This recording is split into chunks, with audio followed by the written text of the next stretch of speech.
शुरुआत आज की बड़ी खबर से जो बिहार के सियासी रण से जुड़ी हुई है। प्रधानमंत्री नरेंद्र मोदी आज से बिहार कैंपेन की शुरुआत करने वाले हैं और इसके लिए जननायक कर्पूरी ठाकुर को सबसे पहले वो याद करने वाले हैं। उनकी प्रतिमा पर माल्यार्पण करेंगे।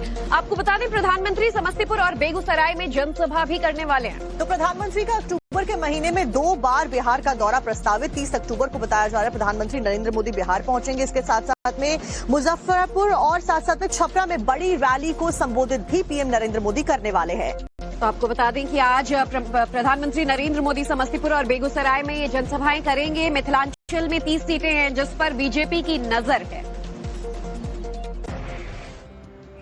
अब आपको एक बार ग्राफिक्स के जरिए ये भी बता देते हैं कि आखिरकार मिथिलांचल को ही प्रधानमंत्री नरेंद्र मोदी ने क्यों चुना। एनडीए मिथिलांचल से ही चुनावी बिगुल क्यों फूंकने जा रही है और आखिर ऐसी क्या वजह है कि मिथिलांचल पर प्रधानमंत्री के साथ साथ पूरे एनडीए की नजरें टिकी हुई हैं। दरअसल 30 सीटें यहां से आती हैं और ऐसे में 2020 के चुनाव में 22 सीट एनडीए के खाते में गई थी। महागठबंधन केवल 8 पर सिमट कर रह गई थी। तो इस बार एनडीए की कोशिश होगी कि वो क्लीन स्वीप कर सके और 30 की 30 सीटों पर जीत हासिल कर सके और इसी को साधने के लिए पीएम आज से यहाँ कैंपेन की शुरुआत करने वाले हैं। 30 सीटों पर सामाजिक समीकरण को साधने का पूरा प्लान बीजेपी के द्वारा, एनडीए के द्वारा बनाया गया है। इसके साथ साथ में दरभंगा, मधुबनी में हारी हुई सीटों के ऊपर भी खासा फोकस इस बार एनडीए का रहने वाला है ताकि उनको 2025 में होने वाले चुनावों में जीता जा सके।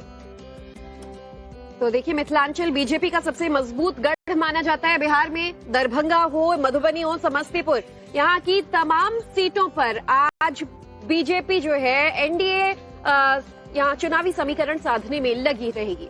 अब ऐसे में प्रधानमंत्री नरेंद्र मोदी ने चुनावी अभियान की शुरुआत कर्पूरी गांव से ही क्यों की, इसके बारे में भी जान लेते हैं कि चुनावी अभियान के श्री गणेश के लिए इसी जगह पर बीजेपी का खास निशाना क्यों रहा। तो कर्पूरी ग्राम क्या है, आपको बता दें, पीएम मोदी ने सबसे पहले जो रैली है वो यहाँ पर सिर्फ चुनाव प्रचार तक सीमित रहने की बात नहीं कही।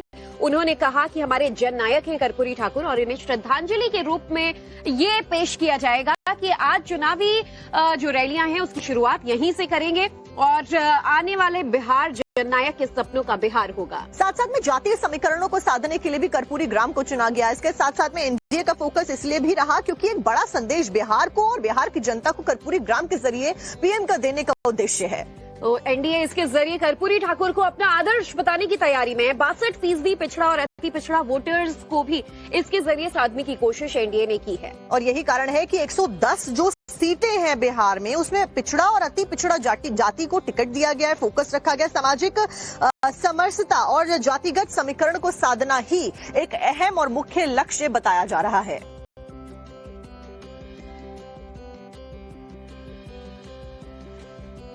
तो बिहार चुनाव में सबसे बड़ा धमाका प्रधानमंत्री नरेंद्र मोदी आज करने वाले हैं। आज पीएम मोदी बिहार में 2 बड़ी रैलियां करेंगे और ऐसे में आपको बता दें, इससे पहले प्रधानमंत्री मोदी ने दिल्ली से लालू यादव और महागठबंधन को लेकर भी तगड़ा निशाना साधा है। ऐसे में प्रधानमंत्री नरेंद्र मोदी ने लालू यादव को लेकर क्या कुछ बयान दिया, कैसे विपक्ष के ऊपर निशाना उनके द्वारा साधा गया, आपको एक बार सुनवाते हैं।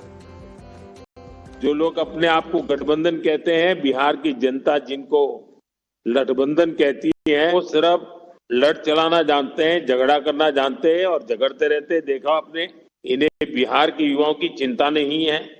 मैं मानता हूं बिहार की 2 पीढ़ी का भविष्य बर्बाद किया इन्होंने। उसमें से बिहार को बाहर लाने में बड़ी मेहनत पड़ रही है, लेकिन हम लोग कर रहे हैं। हमने 2014 के बाद से बहुत मेहनत की है। एनडीए ने जंगल राज के अंधेरे से निकालकर बिहार को विकास की नई रोशनी में लाने का काम किया है।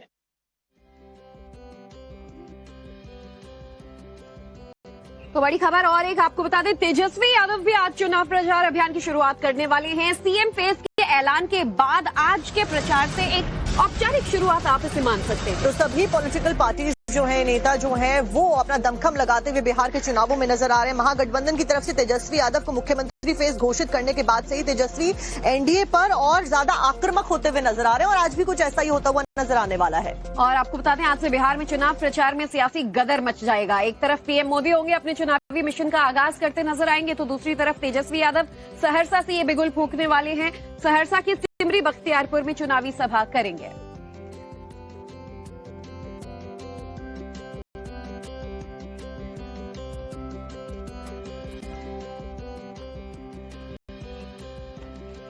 तो तो सीएम फेस के ऐलान के बाद से ही जैसा कि हम आपको बता रहे हैं कि तेजस्वी यादव और भी ज्यादा आक्रामक तरीके से जो अपने बयान है बीजेपी के खिलाफ, एनडीए के खिलाफ में वो रखते हुए नजर आ रहे हैं। और आपको बता दें महागठबंधन की तरफ से तेजस्वी यादव को सीएम फेस घोषित कर दिया गया है, जिसके बाद से तेजस्वी एनडीए पर ज्यादा आक्रामक हो गए हैं। और तेजस्वी ने कहा एक बार मौका देकर देखिए, बिहार की तस्वीर बदल दूंगा। तेजस्वी ने कहा है कि हर सेक्टर में विकास का काम होगा, खेती किसानी से लेकर इंडस्ट्री तक लगाए जाएंगे, बच्चों के एजुकेशन पर भी जोर दिया जाएगा।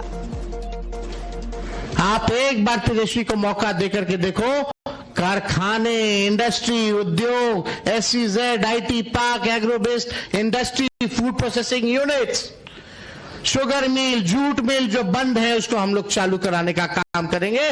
किसी बिहारी को बाहर जाने की जरूरत नहीं होगी। ऐसा बिहार बनाया जाएगा, पढ़ाई, दवाई, कमाई, सिंचाई, सुनवाई और कार्रवाई वाली सरकार हम लोग देंगे। 2000 एकड़ में हम लोग एजुकेशनल सिटी बनाने का काम करेंगे। किसी हमारे बिहार के बच्चों को कोटा जाने की जरूरत नहीं होगी।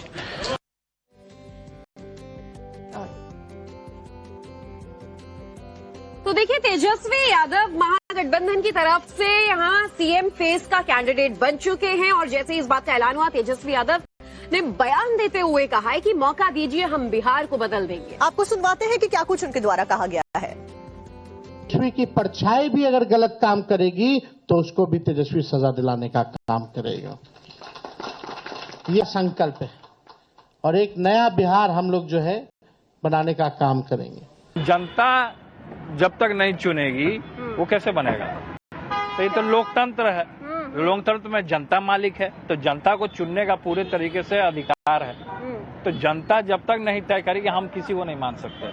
लेकिन बड़े भाई होने के नाते खुशी, अरे देखिए वो अलग चीज है।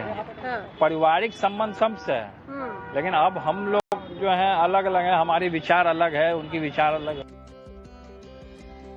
अब आप देखिए कि महागठबंधन ने जैसे ही तेजस्वी यादव को मुख्यमंत्री फेस के लिए चेहरे के तौर पर सामने रखा, वैसे ही जनसुराज और साथ साथ में जो एनडीए है, दोनों की तरफ से तीखे जो हमले थे वो किए जाने लगे। केंद्रीय मंत्री नित्यानंद राय और बिहार के डिप्टी सीएम सम्राट चौधरी ने कहा कि तेजस्वी कभी मुख्यमंत्री बन ही नहीं सकते, बिहार ने लालू को जंगल राज जो बना दिया था।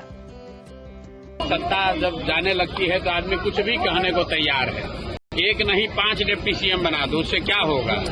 मेरे भाई, ये कोई नई घोषणा थोड़ी ना है। पहले से मालूम है कि लालू जी का जंगल राज अगर लौटेगा तो उनका लड़का तेजस्वी यादव मुख्यमंत्री बनेगा। इसमें नई बात क्या है? आज महागठबंधन ने अपनी सोच को दर्शा दिया है कि हम बिहार में फिर से जंगल राज चाहते हैं।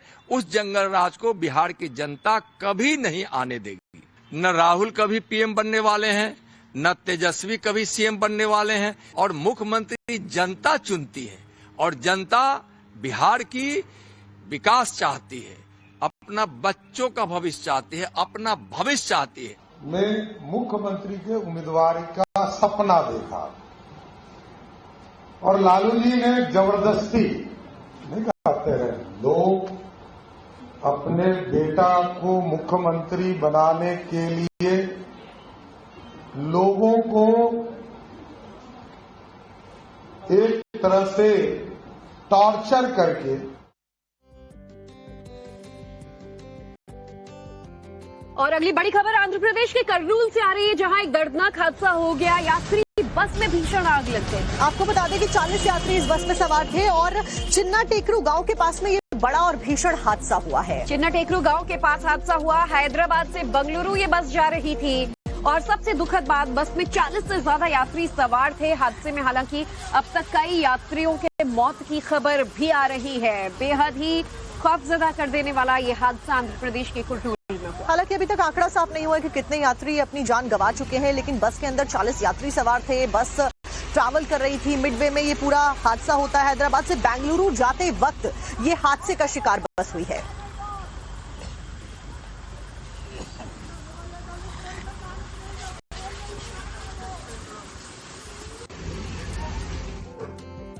किसी ऊपर हादसा हो गया। चिन्ना टेकरू गांव के पास हादसा हुआ। हैदराबाद से बंगलुरु जाते वक्त आंध्र प्रदेश के कुर्नूल में दर्दनाक हादसा।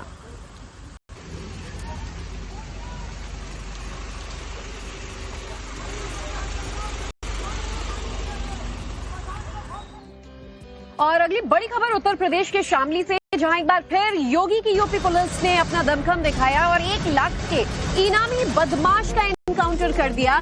1 लाख का इनामी बदमाश फैजल मुठभेड़ में ढेर हुआ, जो संजीव जीवा गैंग का सदस्य बताया जा रहा था। देर रात जंगल में पुलिस के साथ में मुठभेड़ में ये एनकाउंटर हुआ है। पुलिस को बड़ी सफलता मिली है। आपको बता दें कि मुठभेड़ के दौरान एक पुलिसकर्मी भी घायल हुआ है। गैंगस्टर संजीव जीवा का शूटर बताया जा रहा है और उसका नाम फैसल था। तो पुलिस और एसओजी ने एनकाउंटर में से ढेर कर दिया और कुख्यात संजीव जीवा गैंग का शूटर था फैजल। मुठभेड़ जो है वो भोगी मजरा के जंगल में हुई है। दरअसल पुलिस और एसओजी टीम को फैजल के यहाँ आने की पहले तो सूचना मिली थी और उसके बाद सूचना मिलने के बाद पुलिस की टीम वहां पर पहुंची, जिसके बाद बदमाशों ने जब फायरिंग खोली उसके बाद पुलिस की इनके साथ मुठभेड़ हुई, जिसमें फैसल घायल हुआ और उसका एनकाउंटर हुआ।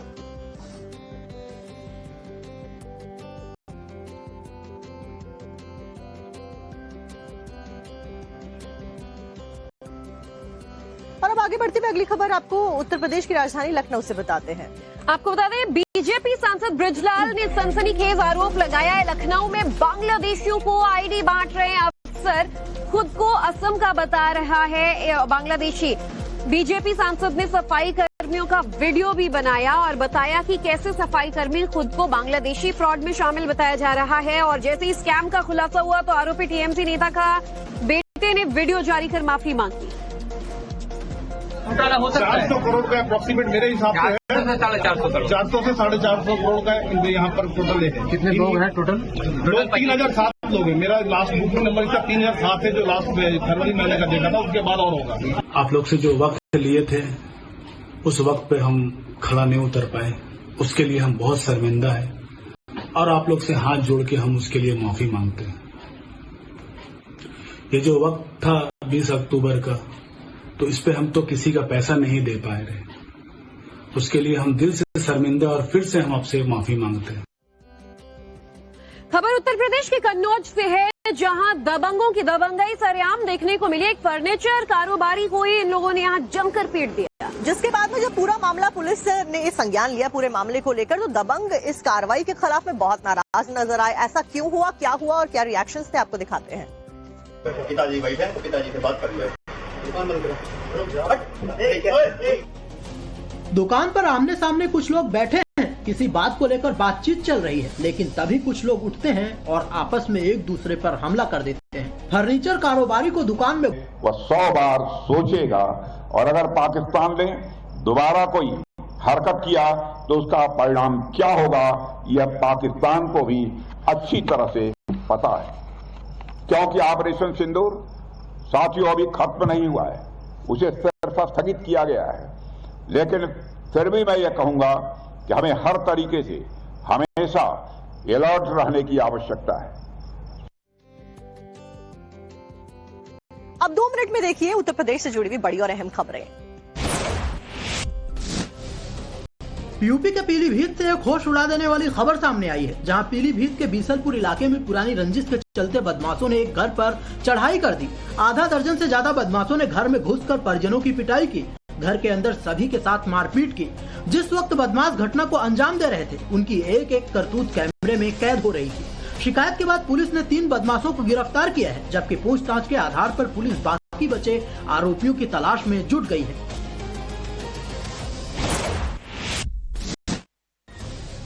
जब ठंड दस्तक देता है और दिवाली के बाद पोल्यूशन लेवल खासतौर पर ज्यादा बढ़ जाता है, इस बार भी AQI 400 के पार हुआ, तो ऐसे में अब दिल्ली के लोगों को इस पोल्यूशन से निजात दिलाने के लिए रेखा सरकार ने आर्टिफिशियल रेन की तैयारी की है। और देखिए, आर्टिफिशियल रेन को लेकर पहले भी ये कहा जा रहा था कि अक्टूबर के पहले सप्ताह में पहले कहा जा रहा था कि इस बारिश को कराया जाएगा, लेकिन नेचुरली क्योंकि बहुत ज्यादा बारिश उस सप्ताह में हुई, इसीलिए इसको डिले कर दिया गया था। और अब क्योंकि AQI ज्यादा बढ़ रहा है, इसीलिए अभी इस बारिश को कराने का फैसला सरकार के द्वारा लिया गया है। तो क्लाउड सीडिंग का जो फॉर्मूला है, उसके तहत ये आर्टिफिशियल रेन करवाया जाएगा और इसकी तैयारी भी की जा चुकी है। एक तरफ बुराड़ी में आर्टिफिशियल रेन करवाकर देखा गया था। तो कृत्रिम बारिश को लेकर ट्रायल जो है वो पूरा हो गया है। बहरहाल अब बात अगली खबर की भी कर लेते हैं।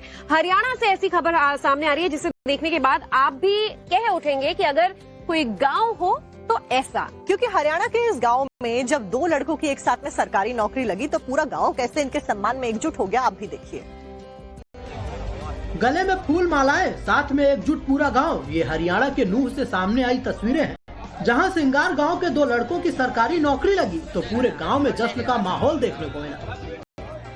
गांव के सरपंच समेत तमाम लोगों ने दोनों लड़कों के लिए सम्मान समारोह का आयोजन किया। गांव के दिनेश प्रजापति का सिलेक्शन हरियाणा पुलिस में हुआ है, तो वहीं भगत सिंह प्रजापति को पोस्ट मास्टर GDS की नौकरी मिली है। बताया जा रहा है कि पहली बार गांव से प्रजापति समाज के दो लड़कों को सरकारी नौकरी मिली है। गांव में प्रजापति समाज के करीब 50 परिवार हैं। सभी परिवार बर्तन बनाने का काम करते हैं। दोनों लड़कों ने भी काम के साथ पढ़ाई पर फोकस किया। नतीजा आज दोनों लड़के गांव के बाकी लड़कों के लिए मिसाल बन गए। वृंदावन के संत प्रेमानंद महाराज जी की तबीयत को लेकर दुआओं का दौर लगातार जारी है। चाहे वो मंदिर हो या फिर मस्जिद और दरगाहें हो, वहां से भी अब दुआ की जा रही है लोगों के द्वारा। मध्य प्रदेश के बैतूल से ऐसी तस्वीर सामने आई जहां मुस्लिम समाज के युवाओं ने पहलवान बाबा की दरगाह पर संत प्रेमानंद जी महाराज की बेहतर सुविधा, बेहतर सेहत के लिए चादर चढ़ाई, दुआएं मांगी। तस्वीरें MP के बैतूल की हैं। यहाँ मुस्लिम समाज की ओर से प्रेमानंद महाराज की सलामती के लिए चादर चढ़ाई गई। बैतूल में पहलवान बाबा की दरगाह पर मुस्लिम समाज के युवाओं ने भी उनका नाम लेकर दुआएं मांगी। किसी के हाथ में फूल थे, किसी के हाथ में चादर, सबकी जुबां पर एक ही दुआ, महाराज जल्द ठीक हो जाए।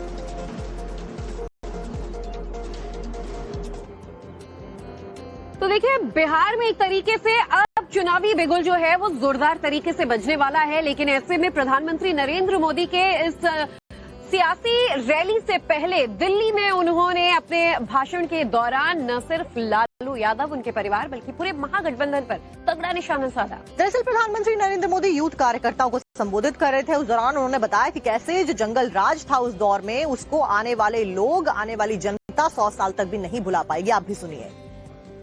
जो लोग अपने आप को गठबंधन कहते हैं, बिहार की जनता जिनको लठबंधन कहती है, वो सिर्फ लड़ चलाना जानते हैं, झगड़ा करना जानते हैं और झगड़ते रहते हैं। देखा आपने, इन्हें बिहार के युवाओं की चिंता नहीं है। मैं मानता हूं बिहार की 2 पीढ़ी का भविष्य बर्बाद किया इन्होंने।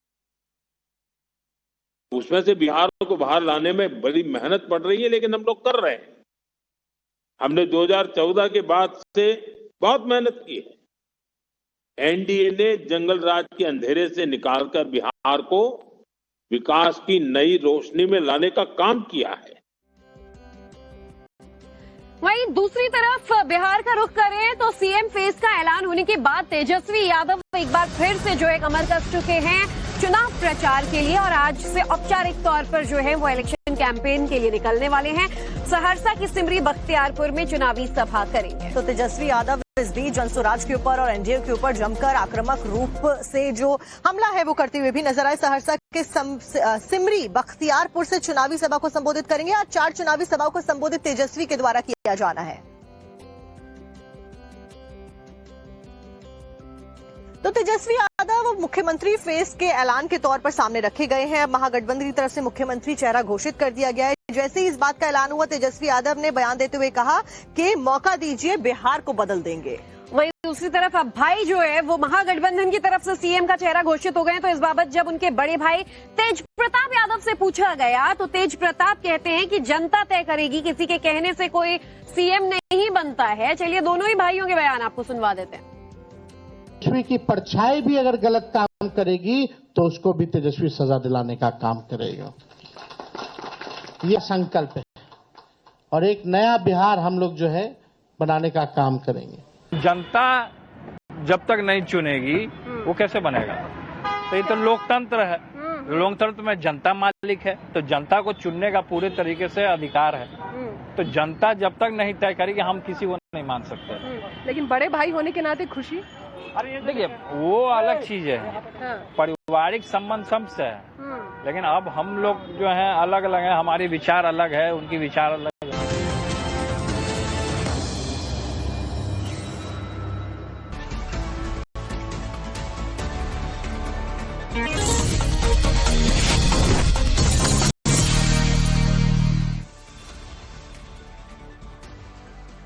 और चलिए इसी के साथ में फिलहाल फिट इंडिया के सुपर हिट बुलेटिन में यहाँ पर बस इतना ही। आगे बढ़ते हुए अब शुरुआत करते हैं फ्रेश एंड फास्ट की। तो फ्रेश एंड फास्ट में आज आपको दिखाएंगे दिल्ली वालों को जल्द ही पोल्यूशन का मिलने वाला है सोल्यूशन। दिल्ली सरकार राजधानी में पहली बार क्लाउड सीडिंग के जरिए आर्टिफिशियल रेन की तैयारी में है और इसके लिए बारिश कब होगी आगे आपको डिटेल रिपोर्ट में दिखाएंगे। दूसरी बड़ी खबर, उत्तर प्रदेश में हिंदू मुसलमान के बीच आबादी का बैलेंस क्या बिगड़ने लगा है, ऐसा दावा उत्तर प्रदेश में बीजेपी के विधायक कर रहे हैं। उन्होंने इसलिए बाकायदा सीएम योगी आदित्यनाथ को पत्र लिखकर हस्तक्षेप की मांग की है। तीसरी बड़ी खबर, कल्पना कीजिए कि अगर आप अपने घर में हो और सामने 15 फीट का अजगर आ जाए तो क्या होगा। उत्तराखंड के उधम सिंह नगर में कुछ ऐसा ही हुआ, जिसके बाद आगे की तस्वीर भी आपको